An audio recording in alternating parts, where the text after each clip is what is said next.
মহারাজ, আমার ভুল হয়ে গেছে, আমাকে ক্ষমা করে দিন। আমি আর জীবনও এদিকে আসবো না।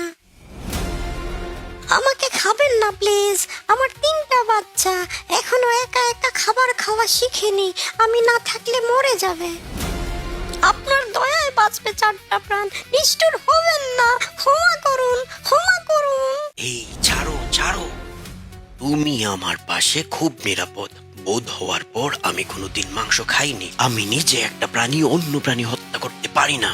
যারা মাংস খায় আমি তাদেরকে মন থেকে ঘৃণা করি। প্রতিটি প্রাণ এবং প্রাণীকে আমি সম্মান জানাই। তুমি কেন ভয় পাচ্ছ? আপনি মহান, আপনি সত্যি মহান। দুনিয়াটাকে শেষ করে দিচ্ছে প্রাণী খেকো প্রাণীরা।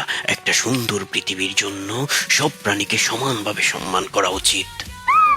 ডাল, সয়াবিন, শাকসবজি খেয়ে প্রোটিনের অভাব পূরণ করা যায়, তাহলে কেন প্রাণী হত্যা করতে হবে? আপনি সত্যি মহান, আপনার মতো ভালো বিড়ালের কথা আমি জীবনেও শুনিনি। আপনি সত্যি মহান। আমি যাই।